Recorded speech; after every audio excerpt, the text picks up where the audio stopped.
अगर आज आप टेलीविज़न देखते हैं, सोशल मीडिया फॉलो करते हैं और देख रहे हैं कि जो आज इंडिया के अंदर दुनिया भर में जो संवाद चल रहे हैं, ख़ासतौर पे भारतवर्ष में जिस तरह की बातें हो रही हैं, आपने एहसास किया होगा कि लोग एक दूसरे से कितनी नफ़रत करने लगे हैं।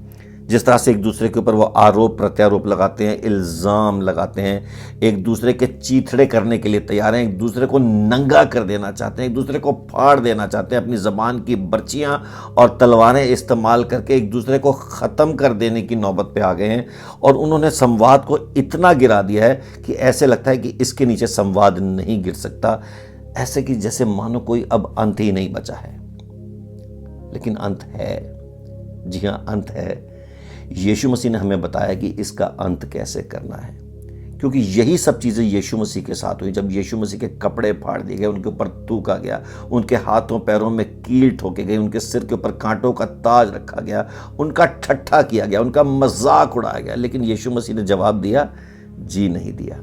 और यीशु मसीह ने दुनिया की सबसे सामर्थी और सबसे प्रभावशाली प्रार्थना वहाँ पे क्रूस के ऊपर की, जब वो दर्द में थे और उन्होंने कहा कि हे पिता, इन्हें क्षमा कर दे, ये नहीं जानते ये क्या कर रहे हैं। जी हाँ, ये कहा यीशु मसीह ने कि पिता, इन्हें क्षमा कर दे, ये नहीं जानते ये क्या कर रहे हैं। और किन लोगों के लिए?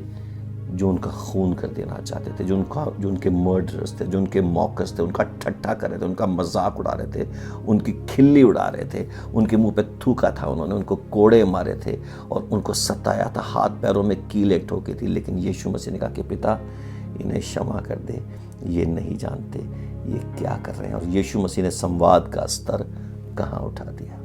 नीचे से ऊपर तक उठा दिया। आज हो सकता है कि लोगों ने आपको बहुत दुख दिया हो, आपका दिल दुखाया हो, आपसे बहुत ही निचले स्तर की बातें की, आपका ठट्ठा किया और आपके ऊपर झूठे इल्ज़ाम लगाए हो, आपका दिल टूटा होगा। लेकिन आपने क्या करना है? आपने संवाद के स्तर को ऊंचा लेके जाना है और आपने कहना है कि हे पिता, इन्हें क्षमा कर दे, ये नहीं जानते ये क्या कर रहे हैं।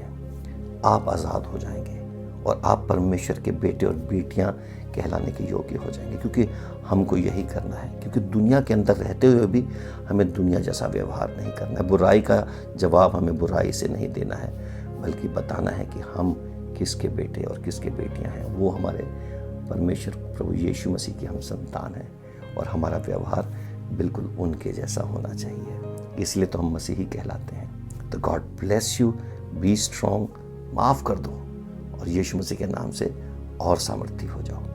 यीशु मसीह की जय।